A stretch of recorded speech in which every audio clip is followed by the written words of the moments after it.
Mengajak manusia kepada kesesatan. Nabi SAW bersabda di sini, hadis yang dikeluarkan oleh Imam Muslim dari hadis Abi Hurairah radhiyallahu anhu, "Man da'a ila dhalalatin kana 'alaihi minal itsmi mithlu athami man tabi'ahu la yanqusu dzalika min athamihim syai'a." Barang siapa yang mengajak kepada kesesatan, maka ia akan mendapatkan dosanya sebanyak dosa-dosa para pengikutnya, tanpa mengurangi sedikit pun dari dosa-dosa mereka, maksudnya para pengikutnya. Hadis dikeluarkan oleh Imam Muslim. Hadis ini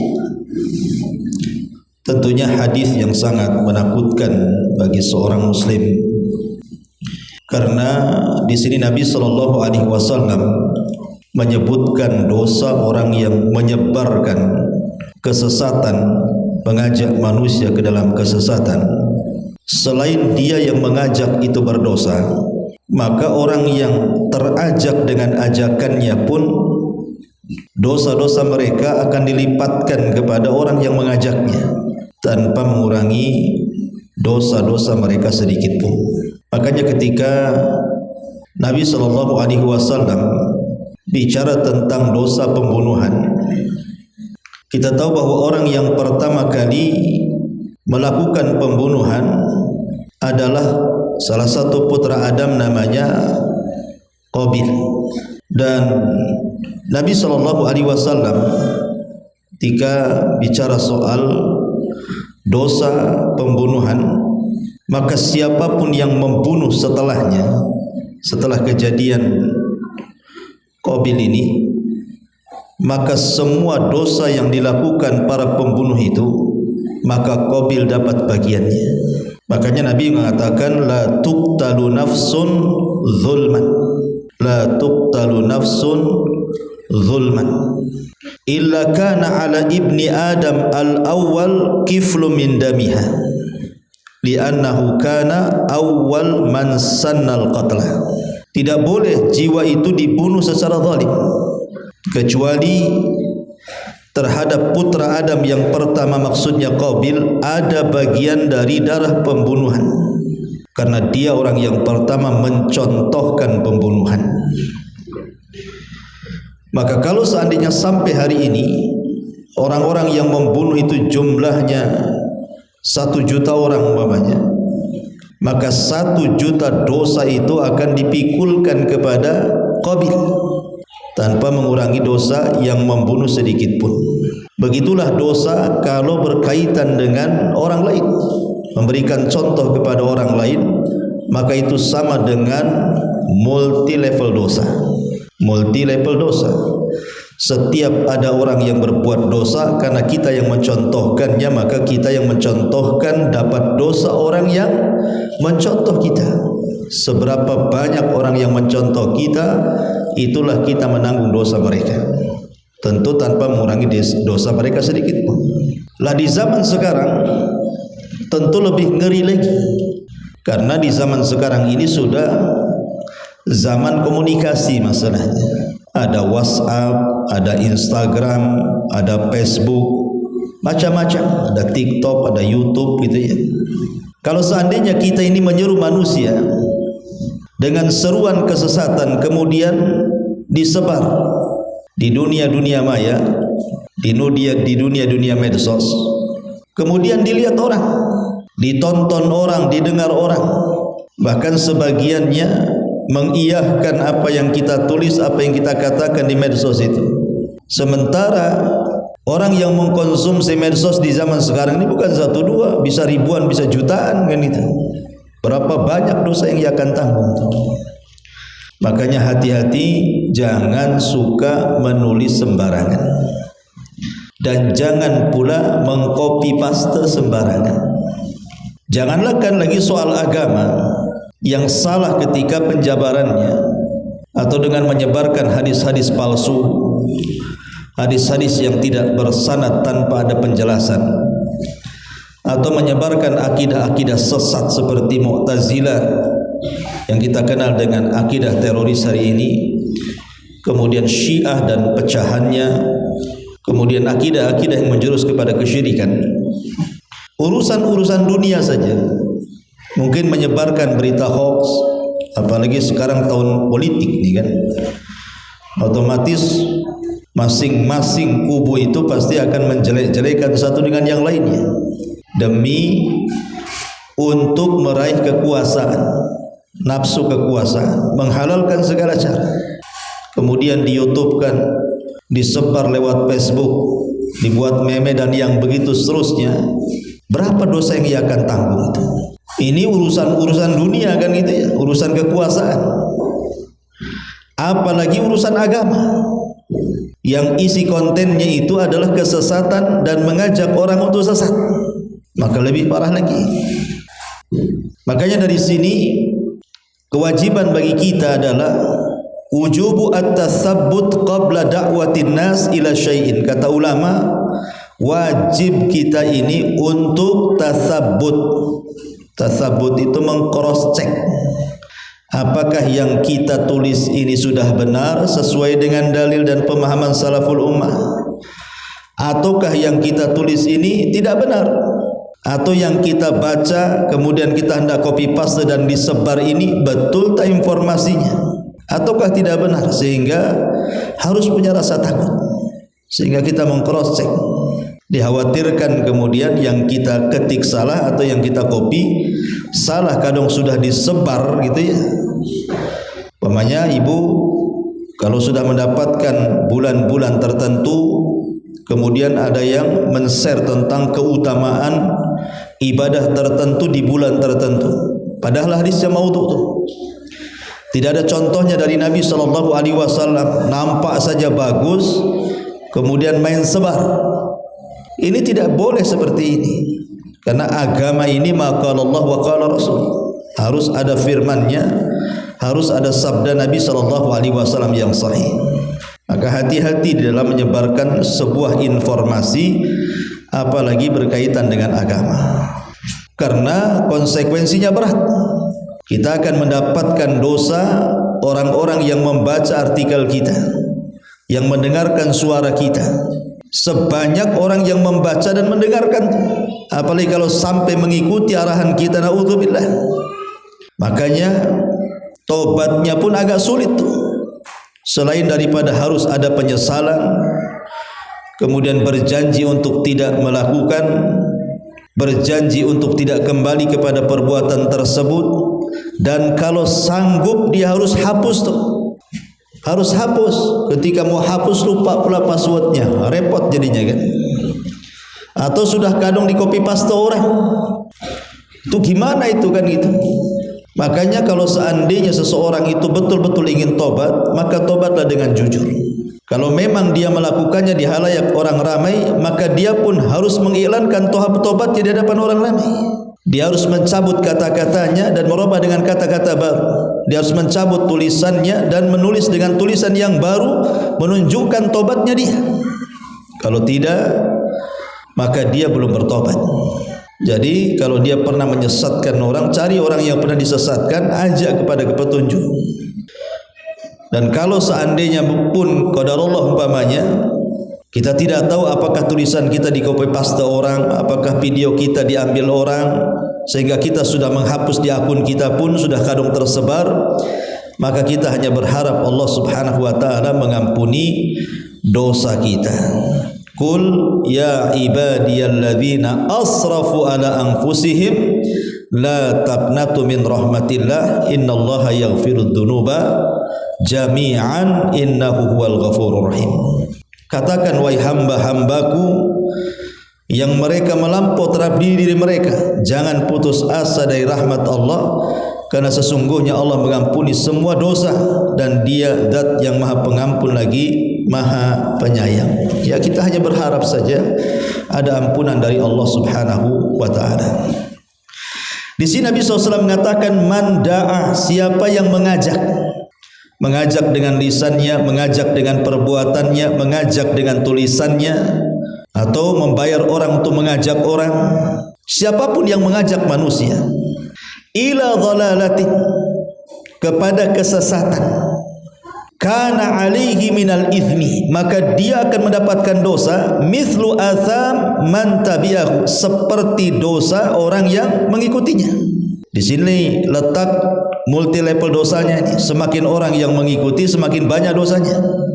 La yanqusu min athamihim syai'a, walaupun demikian tidak mengurangi dosa-dosa mereka yang mengikutinya. Artinya, kita menyebarkan kesesatan itu berdosa, orang yang mengikuti kesesatan yang kita seru juga berdosa, dan dosa mereka juga dilipatkan kepada dosa kita. Ini kalau kesesatan. Tapi sebaliknya kata Nabi sallallahu alaihi wasallam, man sanna sunnatan sayyi'atan, man sanna sunnatan hasanatan. Karena hadis ini kan ada lanjutannya sebenarnya. Man sanna sunnatan hasanatan falahu ajruha wa ajru man amila ba'dahu la yanqusu min ujurihim syai'a. Barang siapa yang memberikan contoh dengan contoh yang baik, maka dia dapat pahala dan pahala orang yang mengikutinya tanpa mengurangi pahala mereka sedikit pun. Sebaliknya, ibu kalau seandainya mengajak orang kepada kebaikan atau menulis status kemudian di-share di Facebook, di YouTube, di mana-mana kan, dan itu seruan-seruan kebaikan, seruan-seruan petunjuk, kemudian ada yang baca, ada yang menyebar, copy paste, disebar ke sana kemari, banyak orang yang membaca, atau mungkin sebagian orang yang membaca atau yang mendengar itu mengikuti arahan kita, maka dia dapat pahala dan pahala orang yang mengikutinya tanpa mengurangi pahala mereka sedikit pun. Inilah yang disebut dengan multi level pahala. Makin banyak ngajak orang, makin banyak pahala yang kita akan dapat. Karena Rasul mengatakan, man dalla ala khairin kafaili, orang yang mengajak manusia kepada kebaikan itu sama dengan pelaku kebaikan. Makanya sebarlah sebanyak mungkin kalau itu kebaikan. Kalau itu kebaikan, sebar sebanyak mungkin. Karena sekarang ini wasilah untuk menyebarkan kebaikan itu Allah mudahkan. Lewat medsos-medsos di tangan kita, lewat grup-grup di medsos di tangan kita, kita bisa sebarkan. Kita ajak manusia ke jalan Allah Subhanahu wa taala, maka kita akan dapat pahala dan pahala orang yang mengikuti kita tanpa mengurangi pahala mereka sedikit pun. Makanya manusia yang paling banyak pahalanya siapa? Nabi. Nabi SAW adalah orang yang paling banyak pahalanya. Kenapa? Karena dia orang yang pertama kali mengajak manusia kepada petunjuk Allah, kemudian diikuti oleh para sahabat, kemudian diikuti oleh para tabi'in, kemudian diikuti oleh para tabi'ut tabi'in, kemudian diikuti oleh para atba' tabi'ut tabi'in, sampai hari ini. Berapa juta jiwa dari 14 tahun yang silam Rasul mengajak kepada petunjuk sampai hari ini, bahkan sampai kiamat dibangkitkan. Sementara Rasul itu adalah Nabi terakhir dan umatnya umat terakhir dan terbanyak umatnya. Jadi secara rasional masuk di akal kalau manusia yang paling banyak pahalanya itu Nabi SAW, karena dia mendapatkan pahala seluruh umatnya sebanyak itu. Baru setelah itu para sahabat. Yang pertama tentu Abu Bakar Siddiq radhiyallahu anhu, karena Rasul mengatakan kalau seandainya keimanan Abu Bakar ditimbang dengan keimanan umat ini, niscaya keimanan Abu Bakar menjangkau keimanan umat Islam. Karena dia manusia terbaik setelah Rasul yang menyebarkan Islam. Makanya saya nasihatkanmu, ya, sebar kebaikan. Coba bayangkan kalau ibu mengajarkan kepada orang lain berupa Al-Quran. Hanya ibu ngajari Quran. Sama anak kita sajalah kita ajari Al-Quran, minimalnya surah Al-Fatihah lah. Maka surah Al-Fatihah yang ibu ajarkan kepada anak ibu itu atau anak didik ibu itu, coba bayangkan kalau dia hafal surah Al-Fatihah itu dari kita, Sementara orang yang membaca Al-Quran itu satu huruf 10 pahala. Alif satu huruf 10 pahala, lam satu huruf 10 pahala, mim satu huruf 10 pahala. 3 huruf saja sudah 30 pahala. Lah surah Al-Fatihah itu berapa puluh pahala tuh? Berapa ratus, berapa ribu kan itu, karena satu huruf saja 10 pahala tuh. Kalau seandainya kemudian kita mengajarkan surah Al-Fatihah itu satu huruf 10 pahala, kemudian gara-gara kita mengajarkan surah Al-Fatihah itu dibaca Al-Fatihah itu terus dalam hidupnya minimal 17 kali dalam sholat wajib, ditambah dengan sholat malam umpamanya kan 11 rakaat gitu ya, ditambah dengan rawatibnya 12 rakaat, sudah 40 rakaat tuh dalam satu hari. Dia membaca surah Al-Fatihah, berapa banyak yang ibu dapat setiap harinya ketika surat yang kita ajarkan itu diamalkan dalam sholat dia. Apalagi kalau seandainya setelah itu diajarkan kepada orang lagi. Surah Al-Fatihah itu orang lain hafal pula dari dia, diajarkan lagi kepada orang lain, hafal lagi. Maka semua orang yang membaca Al-Fatihah, pahala mereka akan sampai kepada orang yang pertama kali mengajarkannya. Ini sederhana contoh surah Al-Fatihah saja. Macam mana kemudian mengajarkan yang lainnya? Mengajarkan Al-Quran dengan tafsirnya, mengajarkan hadis-hadis Nabi SAW dengan penjelasan para ulamanya, mengajarkan bagaimana praktek-praktek ibadah, menyeru manusia ke dalam tauhid, menyeru manusia kepada sunnah Nabi SAW, kemudian diikuti orang. Masya Allah, berapalah pahala yang kita akan dapat ini. Itu kalau yang diseru kebaikan. Makanya di zaman Nabi, ketika Nabi SAW hendak berangkat ke perang Tabuk, maka dilihatnya para sahabat itu, mereka miskin senjata, tidak punya baju besi, tidak punya pedang, tidak punya kuda. Sementara Tabuk itu jaraknya jauh dan musuh yang dihadapi kuat Romawi Nasrani. Maka Nabi SAW melihat semangat para sahabat yang ingin ikut perang tapi tak punya senjata. Makanya tentaranya disebut Jaisul Usrah, tentara miskin, tentara sulit, tentara susah. Akhirnya Nabi SAW berusaha untuk berceramah di hadapan para sahabatnya, kemudian mengajak para sahabat untuk berlomba-lomba mengeluarkan harta mereka di jalan Allah Subhanahu wa taala untuk mendanai perang. Kemudian adalah seorang sahabat langsung pulang, tiba-tiba mengambil satu kantong uangnya. Kemudian dia datang lagi menghadap Rasul, disaksikan para sahabat yang belum pulang masih ada di lokasi itu, memberikan contoh maksudnya.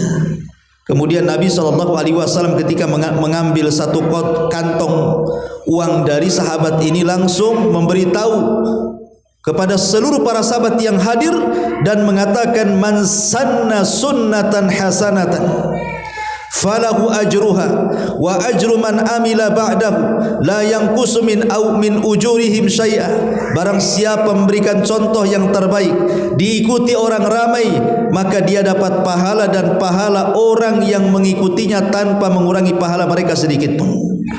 Ketika Nabi SAW memberitahu sahabat ini berinfak, satu sahabat serentak dalam satu waktu pulang ke rumahnya, mengambil harta benda yang mereka punya, kemudian datang lagi ke tanah lapang, kemudian ditumpukan harta yang disedekahkan para sahabat. Sampai Abu Bakar datang dengan seluruh hartanya, Umar datang dengan separuh hartanya, Abdurrahman bin Auf dengan banyak hartanya, bahkan Uthman adalah penyumbang terbanyak dalam perang Tabuk. Sampai Nabi SAW katakan, ma dharra bika ma amilta ba'da hadzal yaum. Wahai Uthman, tidak ada yang akan memadaratkan engkau amalan yang kau lakukan setelah hari ini. Kau terlampau banyak infak untuk perang Tabuk ini. Jadi kalau seseorang memberikan contoh sedekah untuk memancing orang sedekah, maka dia dapat pahala dan pahala orang yang terpancingnya.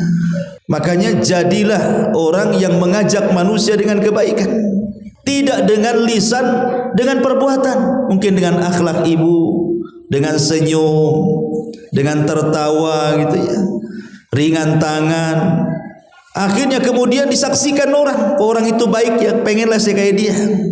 atau dengan lisan tidak mengucapkan kecuali yang santun, tidak mengucapkan kecuali yang benar, akhirnya diikuti orang. Jadi kita bisa mencontohkan dengan cara perbuatan kita atau dengan lisan kita. Kalau diikuti orang lain, minimalnya keluarga kita akhirnya mengikuti kita gitu kan, mengikuti seruan kita. Itu pahalanya luar biasa tuh.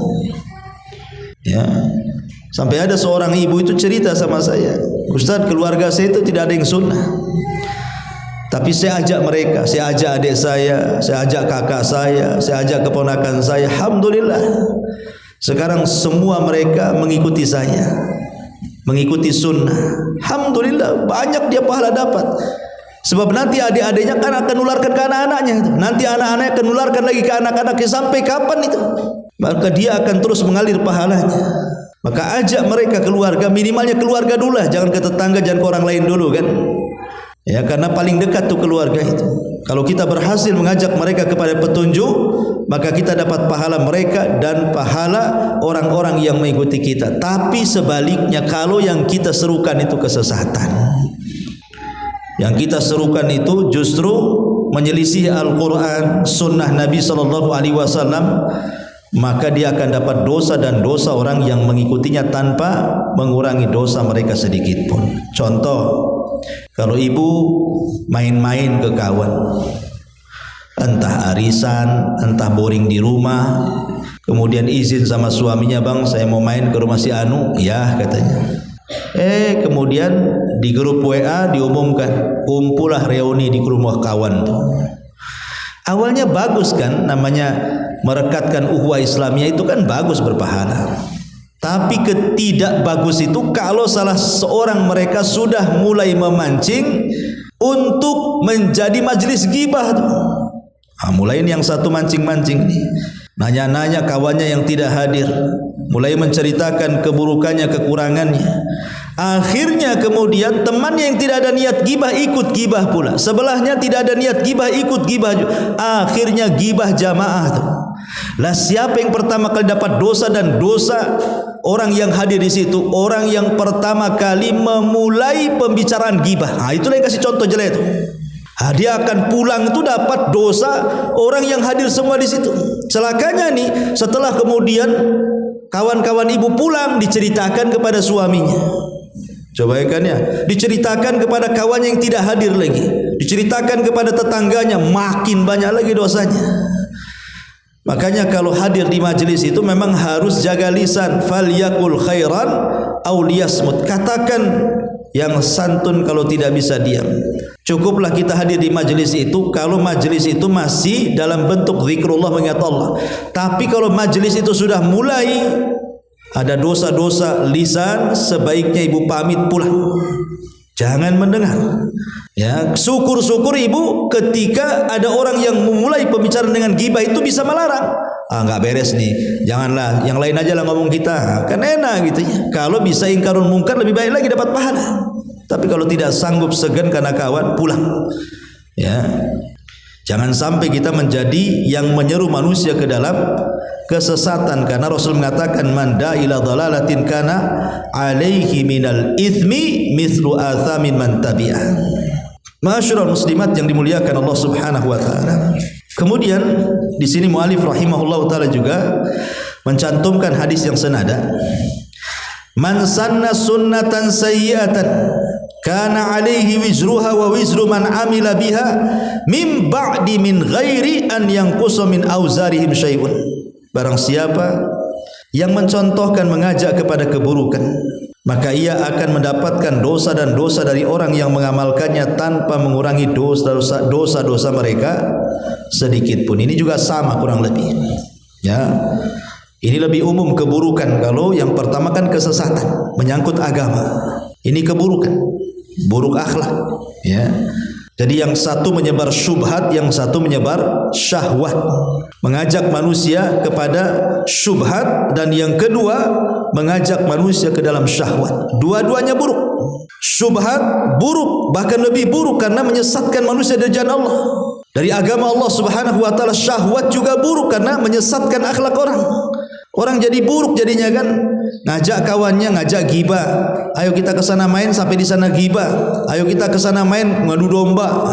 Maka hati-hati ya, karena nanti Nabi SAW mengatakan, yauma nakhtimu ala afwahihim wa tukallimuna aydihim wa tashhadu arjuluhum, pada hari di mana mulut terkunci, tangan pula bicara. Dengan cara apa? Menulis status, ya, ngompor-ngompori orang, isinya ghibah, menyebar berita hoax dan begitu seterusnya. Hati-hati. Sekarang mudah diakses, mudah mengkonsumsi. Kita tidak tahu jumlahnya berapa yang melihat, membaca, mengikuti, mengamalkan dan begitu seterusnya. Kita tidak tahu dunia medsos ini.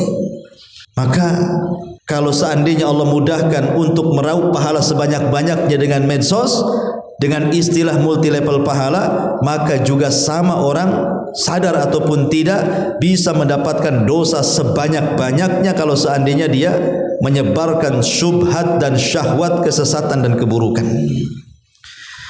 Karena ini dosa besar masalahnya. Kemudian Nabi SAW mengatakan, kullu bid'atin dhalalah wa kullu dhalalatin finnar. Sebagian hadis, setiap bid'ah adalah sesat, dan sebagian hadis teksnya berbunyi, dan setiap kesesatan berada di neraka. Sekarang sedikit saya akan jelaskan apa makna huda dan juga dhalalah. Sini kan siapa yang menyeru kepada dhalalah, kesesatan. Apa sih? Dhalalah itu kan lawan daripada huda, Bu ya, lawan daripada petunjuk. Apa itu petunjuk? Apa sih kesesatan itu? Di dalam hadis yang dikeluarkan oleh Imam Abi Dawud dan yang lainnya, Nabi SAW mengatakan, inni tarikun fikum thaqalaini, aku tinggalkan kepada kalian dua perkara yang berat. Awwaluhuma kitabullah, yang pertama dari keduanya adalah Al-Quran, kitabullah.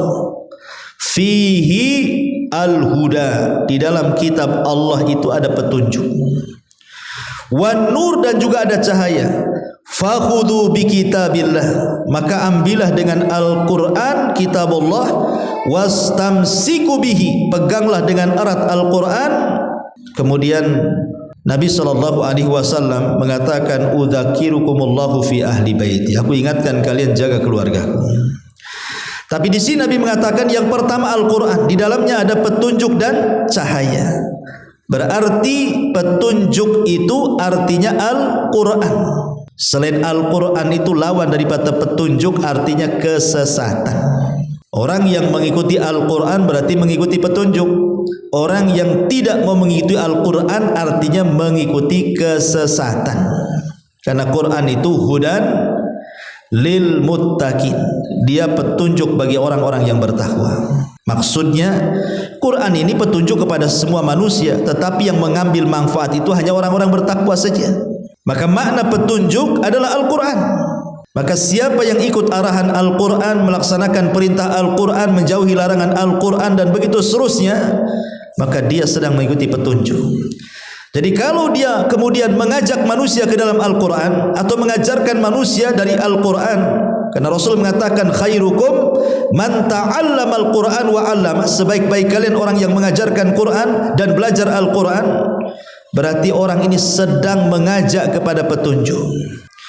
Tapi kalau yang diajak kepada orang lain itu justru menyelisih Al-Quran, maka dia sedang mengajak manusia kepada kesesatan. Dan ini bahaya. Ini yang pertama. Kemudian yang kedua, Nabi SAW mengatakan, inni tarikun fikum amraini lan tadhillu ma tamassaktum bihima, kitabullah wa sunnati. Aku tinggalkan kepada kalian dua perkara yang kalau kalian berpegang dengan keduanya tidak akan sesat selamanya. Yang pertama Al-Quran dan yang kedua sunnahku. Dari sini Rasul mengatakan kalau kita berpegang dengan Al-Quran kemudian yang kedua sunnah, berarti kita tidak akan sesat alias mendapatkan petunjuk. Tapi kalau kita menjauh dari Al-Quran dan Sunnah Rasul, berarti kita akan terjerumus kepada kesesatan alias dijauhi dari petunjuk. Makanya Allah Subhanahu wa taala berfirman ketika menceritakan Adam dan Hawa yang diturunkan dari sorga ke dunia, begitu juga iblis. Apa kata Allah? Qul nahbitu minha jami'an. Keluar kalian semuanya, Adam, Hawa, iblis, keluar. Kemana? Ke bumi. Fa imma ya'tiyannakum minni hudan, kelak petunjukku akan datang kepada kalian. Apa makna petunjuk di sini? Makna petunjuk di sini artinya kitab-kitab langit yang Allah turunkan ke bumi dan rasul-rasul yang Allah utus di bumi. Seperti Allah Subhanahu wa taala menurunkan suhuf, diberikan kepada Nabi Syith, Nabi Idris dan Nabi Ibrahim. Itulah petunjuk. Kemudian Allah Subhanahu wa taala turunkan Taurat, diberikan kepada siapa? Nabi Musa. Itulah petunjuk. Taurat dan wejangan Nabi Musa adalah petunjuk. Kemudian setelah itu Allah turunkan Zabur, diberikan kepada Daud, maka itulah petunjuk. Maka siapa yang ikut Zabur dan Daud, maka dia di atas petunjuk di zamannya. Begitu juga ketika Allah menurunkan Injil kepada Nabi Isa di Maryam, maka itulah petunjuk. Siapapun yang mengikuti Injil dan juga Isa di zamannya, maka dia di atas petunjuk. Kemudian setelah itu Allah turunkan Al-Quran kepada Nabi SAW, itulah petunjuk. Maka siapapun yang mengikuti Al-Quran dan arahan Rasul, berarti dia di atas petunjuk. Sebaliknya, ketika dia tidak mengikuti Quran, tidak ikut arahan Rasul SAW, maka Nabi SAW dengan tegas mengatakan kullu bid'atin dhalalah, setiap bid'ah itu sesat. Karena bid'ah itu artinya mencontohkan sesuatu yang tidak dicontohkan Nabi, mengamalkan sesuatu yang tidak diamalkan Nabi, maka akan terjerumus kepada kesesatan. Orang yang jauh dari Quran dan Sunnah, maka siap-siap saja akan mengalami kerugian. Wa man a'rada an dzikri fa innalahu ma'isyatan dhanka.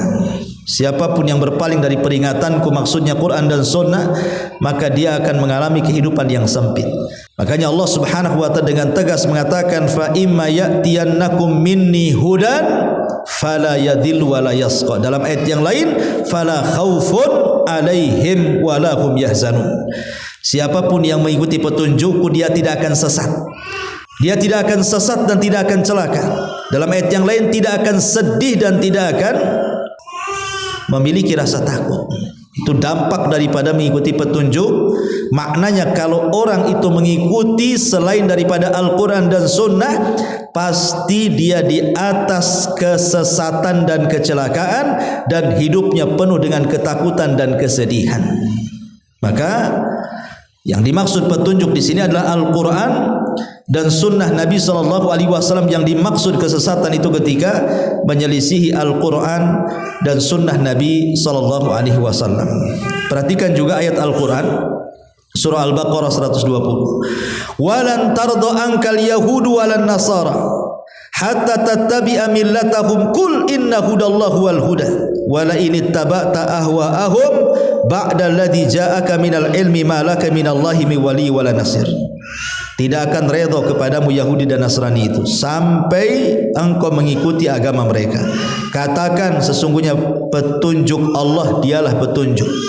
Jika engkau mengikuti hawa nafsu mereka setelah datang kepada petunjuk, maksudnya ilmu tentang Al-Quran dan Sunnah, tidak ada bagimu dari Allah yang bisa menjaga dan menolong. Di sini Allah katakan inna hudallahu wal huda, petunjuk Allah itulah petunjuk.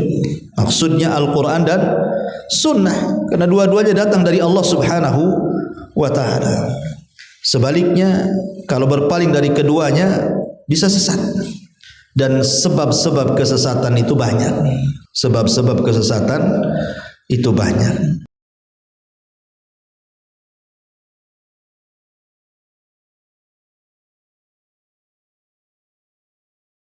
Subhanallah walhamdulillah